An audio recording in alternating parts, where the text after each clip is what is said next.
Tumsifu Yesu Kristo. Naona kiu naona kiu. Basi ndugu zangu wapendwa, kama nilivyosema, leo tunaadhimisha Dominika hii ya kupaa kwa Bwana mbinguni.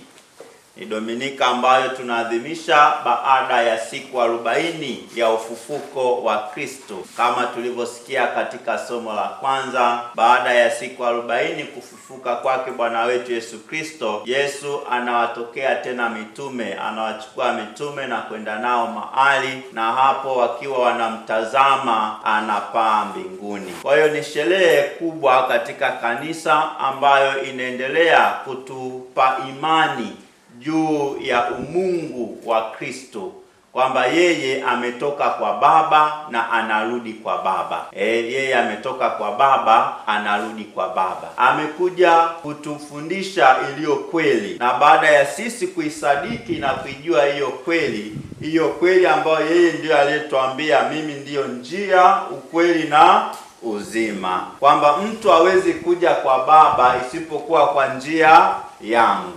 Kwa hiyo nasema mimi naenda kwa Baba yangu ambaye pia ni Baba yenu, naenda kuwaandalia makao ili mimi nilipo na nyinyi muweze kuwepo. Kwa hiyo kupaa kwake mbinguni anatuhakikishia kwamba yeye ametoka kwa Baba na ameenda kutuandalia makao, ambayo makao hayo ndiyo kwetu sisi. Maanake anatuambia kwa lugha nyingine, nyinyi si wa dunia hii. Nyinyi si wa dunia hii. Ninyi ni wa wapi? Wa mbinguni. Kwa hiyo anasema pale mimi nilipo, anataka na sisi tuwepo.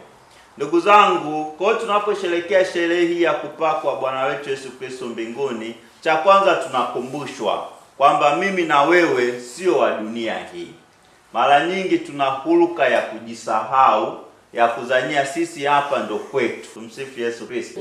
Kwamba kwenye dunia hii ndo tumefika, na wengi tunakuwa bize katika mambo ya duniani, na tunasahau yale mambo ya mbinguni. Tunasahau yale mambo ya mbinguni. Kwa hiyo tunakumbushwa kwamba sisi si wa dunia hii na sisi ni wa mbinguni. Kama sisi ni wa mbinguni, kwa hiyo maisha yetu sisi lazima yawe katika kututengenezea mazingira ya kwenda mbinguni. Kwa njia gani? Kwa njia ya kusali. Ndio maana Kristo kabla hajapaa mbinguni anawaambia wanafunzi wake, mkae mkisali, mkisubiria ile nguvu ya Roho Mtakatifu. Kwa nguvu ya Roho Mtakatifu atawawezesha nyinyi kuweza kwanza kuyaishi yote ambayo nimewafundisha, lakini pia kwa nguvu ya Roho Mtakatifu ataendelea kuwakumbusha na kuwapa nguvu na kuwafanya kuwa mashahidi wangu, mkinishuhudia kwa watu. Kwa hiyo la kwanza ni hilo ambalo tunakumbushwa kwamba sisi hapa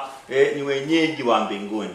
Lakini je, huko mbinguni tutaenda wenyewe? Hapana. Ndio maana Kristo anatupa tena wajibu wa kualika na wengine waweze kwenda mbinguni. Ndio maana anawatuma sasa wale wanafunzi wake, nendeni ulimwenguni kote, mkawafundishe, mkawafanye watu kuwa wanafunzi wangu. Ni utume ambao Kristo anawaachia wanafunzi wake, lakini pia anatuachia na sisi ambao tumebatizwa, kwamba wajibu wetu sisi ni kuwafanya wengine wawe wanafunzi wa Yesu.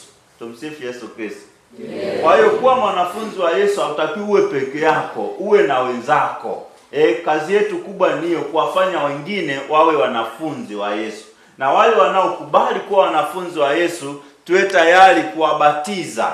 Mkawabatize kwa jina la Baba na la Mwana na la Roho Mtakatifu. Kwa sisi ambao tumekubali kubatizwa, maana tumekubali kuwa mashuhuda wa Bwana wetu Yesu Kristo. Tumekubali kuwa mashuhuda wa ufufuko wa Kristo. Ndio maana Kristo anatutuma twende tukawafanye na wengine, na yeye anatuahidia kwamba hiyo kazi hamtafanya peke yenu. Mimi niko pamoja nanyi mpaka ukamilifu wa dahari. Ndugu zangu, swali la kujiuliza katika Dominika hii, je, ni kweli sisi tu wanafunzi wa Yesu? Tumsifu Yesu Kristo. Sisi wananamunda kweli ni wanafunzi wa Yesu ambao tunatamani kufika mbinguni pale ambapo Kristo yupo na sisi tuwepo? Nadhani ni swali ambalo kila wakati mimi nikijaga na Munda nawakumbusha. Tuna hamu ya kufika mbinguni. Manake unapokubali kuwa mwanafunzi wa Yesu, manake unakubali, kuna zile tunasema gharama za ufuasi. Yesu anawaambia wanafunzi wake kwamba anayetaka kuwa mfuasi wangu lazima ajikane yeye mwenyewe. Sisi tumekubali kuwa wafuasi wa Kristo, si ndio? Na ndio maana tumebatizwa, si ndio? Manake tumekuwa tayari pia kubeba gharama za ufuasi. Gharama za ufuasi ambazo kumfuata Kristo nyakati zote, wakati wowote, kuwa mwaminifu kwa Kristo na kujitahidi kumfuata Kristo kwa kila hatua. Sasa leo ni Dominika. Wenzetu wako wapi? Wafuasi wengine wako wapi wa Kristo? Tumsifu Yesu Kristo. Jamani, leo si Dominika? Ndio. Na sisi tunakirigi kila siku kanuni ya imani na amri za Mungu. Shika kitakatifu siku.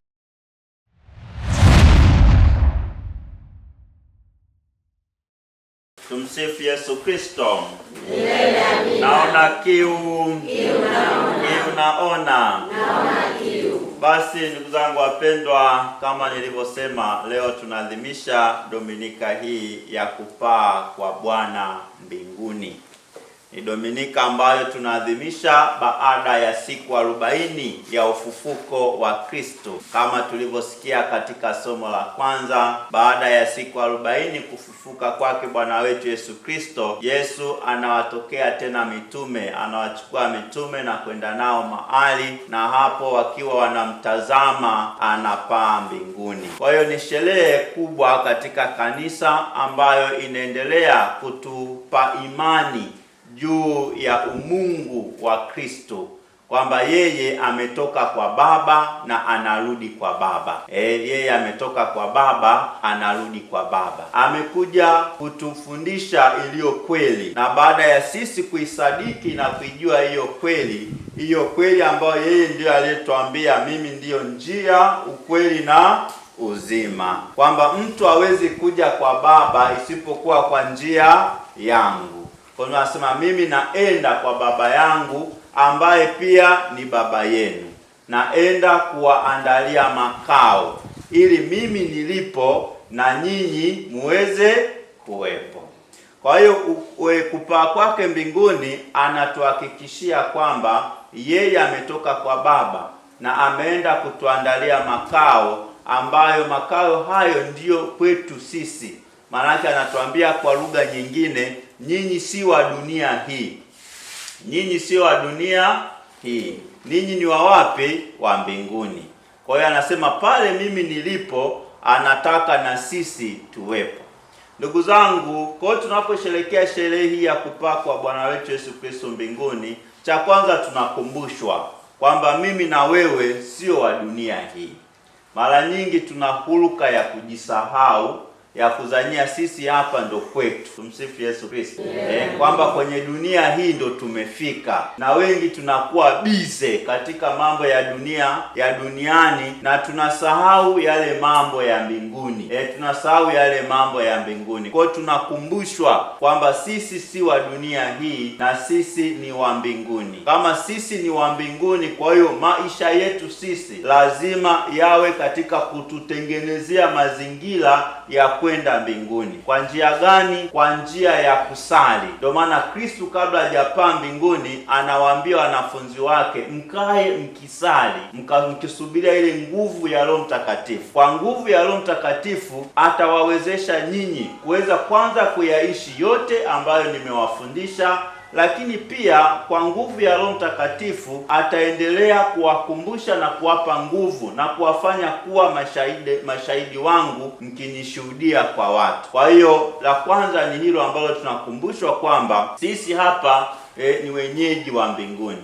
Lakini je, huko mbinguni tutaenda wenyewe? Hapana. Ndio maana Kristo anatupa tena wajibu wa kualika na wengine waweze kwenda mbinguni. Ndio maana anawatuma sasa wale wanafunzi wake, nendeni ulimwenguni kote, mkawafundishe, mkawafanye watu kuwa wanafunzi wangu. Ni utume ambao Kristo anawaachia wanafunzi wake, lakini pia anatuachia na sisi ambao tumebatizwa kwamba wajibu wetu sisi ni kuwafanya wengine wawe wanafunzi wa Yesu. Tumsifu Yesu Kristo. Yeah. Kwa hiyo kuwa mwanafunzi wa Yesu hautaki uwe peke yako, uwe na wenzako. Kazi yetu kubwa niyo kuwafanya wengine wawe wanafunzi wa Yesu. Na wale wanaokubali kuwa wanafunzi wa Yesu tuwe tayari kuwabatiza. Mkawabatize kwa jina la Baba na la Mwana na la Roho Mtakatifu. Kwa hiyo sisi ambao tumekubali kubatizwa, maana tumekubali kuwa mashuhuda wa Bwana wetu Yesu Kristo. Tumekubali kuwa mashuhuda wa ufufuko wa Kristo. Ndio maana Kristo anatutuma twende tukawafanye na wengine, na yeye anatuahidia kwamba hiyo kazi hamtafanya peke yenu. Mimi niko pamoja nanyi mpaka ukamilifu wa dahari. Ndugu zangu, swali la kujiuliza katika Dominika hii, je, ni kweli sisi tumetua wanafunzi wa Yesu? Tumsifu Yesu Kristo. Sisi wananamunda kweli ni wanafunzi wa Yesu ambao tunatamani kufika mbinguni pale ambapo Kristo yupo na sisi tuwepo? Nadhani ni swali ambalo kila wakati mimi nikijaga Namunda nawakumbusha. Tuna hamu ya kufika mbinguni. Manake unapokubali kuwa mwanafunzi wa Yesu, manake unakubali, kuna zile tunasema gharama za ufuasi. Yesu anawaambia wanafunzi wake kwamba anayetaka kuwa mfuasi wangu lazima ajikane yeye mwenyewe. Sisi tumekubali kuwa wafuasi wa Kristo, si ndio? Na ndio maana tumebatizwa, si ndio? Manake tumekuwa tayari pia kubeba gharama za ufuasi. Gharama za ufuasi ambazo kumfuata Kristo nyakati zote, wakati wowote, kuwa mwaminifu kwa Kristo na kujitahidi kumfuata Kristo kwa kila hatua. Sasa leo ni Dominika. Wenzetu wako wapi? Wafuasi wengine wako wapi wa Kristo? Tumsifu Yesu Kristo. Jamani, leo si Dominika? Na sisi tunakirigi kila siku kanuni ya imani na amri za Mungu. Shika kitakatifu siku ya nani? Ya Mungu. Na mkasema na sadiki. Leo ni siku gani? Ya Dominika. Wengine wako wapi? Wafuasi wa Kristo wengine wameenda shamba. Kwamba ile siku ya takatifu ya Mungu hao wameona haitoshi, wameelekea wapi? Shambani. Je, hao ni wafuasi? Tumsifu Yesu Kristo. Je, hao kweli watasimama watasema sisi ni wafuasi wa Kristo? Kwa hiyo mfuasi wa Kristo anakuwa tayari kumfuata Kristo nyakati zote. Ndio maana hapa anawaambia wale wanafunzi wake, nenda mkawafundishe na mkayashike yote niliyowafundisha mimi. Yapi ambayo Kristo ametufundisha? Alitukumbusha juu ya amri za Mungu. Anasema amri ya Mungu ni mpende Bwana Mungu wako kwa moyo wako wote, kwa akili zako zote, kwa nguvu zako zote. Sasa sisi nguvu zetu tunazamishia wapi? Kwenye ufuta, kwenye mpunga. Tumsifu Yesu Kristo. Kwa hiyo manake ile nguvu ya ufuasi bado hatujaipata, ile nguvu kuishi ile kweli kwamba sisi ni wafuasi wa Kristo. Sisi ni wafuasi wa Kristo, bado ile nguvu hatujaipata. Manake tunakuwa wafuasi wa Kristo kwa msimu, kwamba msimu wa kilimo Kristo kaa kwanza pembeni, mimi nipambane kwanza na ufuta wangu. Tumsifu Yesu Kristo. Sasa ni msimu wa ufuta, kwa hiyo Kristo wewe kaa pembeni. Nikimaliza tu ufuta ndakufuata tena. Mimi sasa ndo msimu wa kilimo, kwa hiyo wewe Kristo kaa pembeni. Ngoja nipambane na mambo yangu ya mpunga. Ndege wanakula. Kwa hiyo Kristo nikimaliza shughuli za mpunga ndo ndakufuata. Kwa hiyo sisi tunakuwa wafuasi wa msimu, si ndio? Kuna jumuiya moja kule Mnazi Mmoja, wao sasa hivi wao wamebadilika. Kipindi cha kilimo hawakutani. Ukiambia kwa nini hamkutani, anasema safari sasa hizi ni kipindi cha kilimo. Kwa hiyo shughuli zote za kusali tunazisimamisha. Kwa hiyo tukimaliza shughuli za kilimo ndio tutarudi tena kuanza kufanya nini? Kusali. Kumbe tunakosea kuwa wafuasi wa Kristo. Yesu anaposema nendeni mkawafanye wale wanafunzi wengine wawe wafuasi wangu, mkawafanye watu kuwa wanafunzi wangu, kuwa wafuasi wangu, manake wawe tayari kunifuata katika shida na raha, katika magonjwa na tabu, katika furaha na kila kitu, wawe tayari kuwa wafuasi wangu. Na watakapokubali kuwa wafuasi wangu, yeye anatuhakikishia, anasema mimi nitakuwa pamoja nao mpaka ukamilifu wa dahari. Kwa hiyo Kristo atakuwa pamoja nasi kama sisi tumekubali kuwa wafuasi wake. Ila kama hatujakubali kuwa wafuasi wake, yeye hawezi kuwa pamoja nasi. Manake sisi tutamtafuta mtu ambaye tunamfuata. Ndio wengine wanafuata mashamba, tumsifu Yesu Kristo, wanamweka Kristo pembeni. Wengine kwenye mahangaiko wanaenda njia nyingine, wanamweka Kristo pembeni. Lakini Kristo anatutaka sisi kweli tuwe wafuasi wake. Sasa nani wa kuwafanya wenzetu wawe wafuasi? Ni sisi wenyewe. Tumsifu Yesu Kristo. Ni sisi wenyewe wa kukumbushana kwamba sisi ni wafuasi wa Kristo. Kuanzia kwenye ngazi ya familia, wewe mama, wewe baba, unaalikwa kuwafanya watoto wako kuwa wafuasi wa Kristo. Lakini siku ya baadaye kuwafanya kuwa wafuasi wa Kristo, sisi ndio tunawasukuma wasiwe wafuasi wa Kristo. Mara ngapi siku ya Jumapili unamwambia mtoto akalinde ndege shambani? Wengine hapa tumwachia marage watoto. Eti watoto wazuri. Tumsifu Yesu Kristo. Na muda ndo watoto ndo hawa. Wengine wako wapi? Leo sio siku ya shule. Amnidangani kwamba wako shuleni. Haona wenyewe wameenda kufukuza ndege. Watoto wako wapi? Tumewaacha wapi? Nyumbani. Na si kwamba tu tumewaacha kwa kuwapa kazi. Hakikisha mpunga ndege aje. Hakikisha haya marage yameiva. Si ndio? Manake hapo atumfanyi yule mtoto kuwa mfuasi wa nani? Wa Kristo. Ambao Kristo ametuagiza kwamba nendeni mkawafanye wanafunzi, mkawafanye watu kuwa wanafunzi wangu. Kwa hiyo tunaposherehekea sherehe hii ya kupaa mbinguni, tunapewa huo wajibu ambao mimi na wewe tunapaswa kuutenda. Wajibu wa kumtumikia Mungu, wajibu wa kumtumikia Kristo. Na huu wajibu ni wa kwetu sote wabatizwa. Wa kwetu sote wabatizwa. Sio wajibu wa fulani tu. Ni wajibu wangu na wajibu wako. Kwa sababu sisi sote ndani ya kanisa tunaunda mwili wa Kristo. Na Kristo anasema yeye ndo kichwa chetu.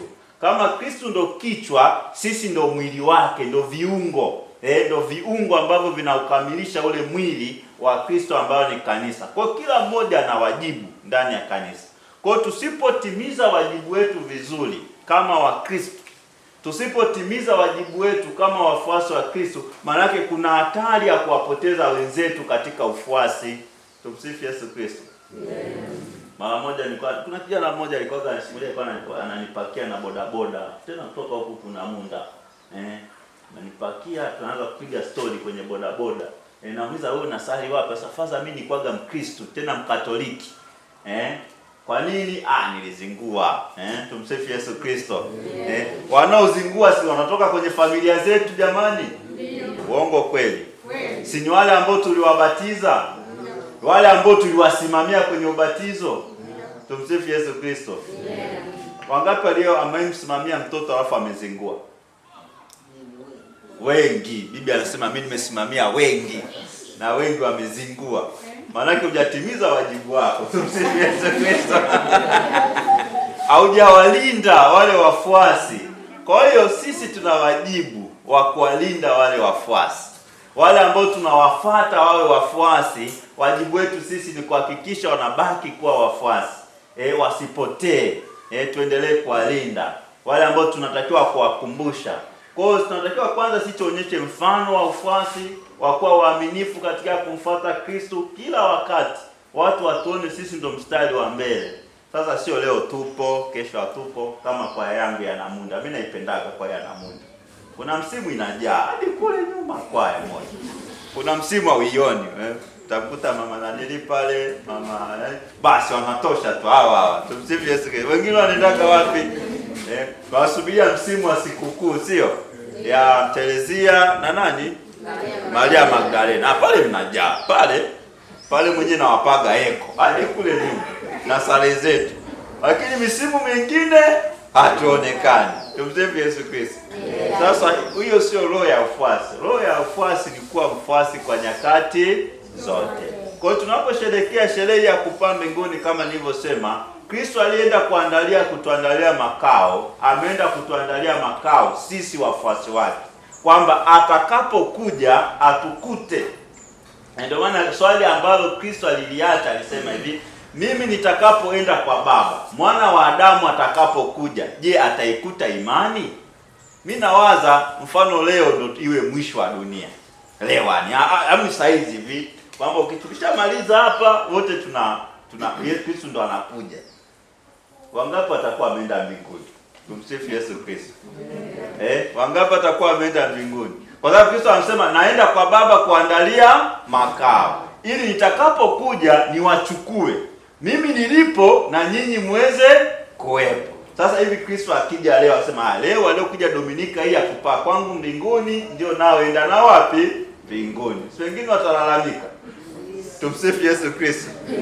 Kristo, mbona sisi tulikuwa tunasaliji kila siku, tulikuwa ni siku ile tu hatujaja tu, siku ile ile anasema siwajui nini.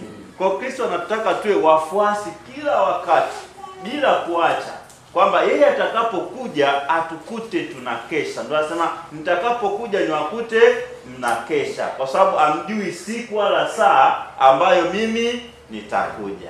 Kwa hiyo tumuombe Kristo katika adhimisho la misa takatifu atupe nguvu ya kuwa kweli wafuasi wake, ya kufanyika kweli wanafunzi wake.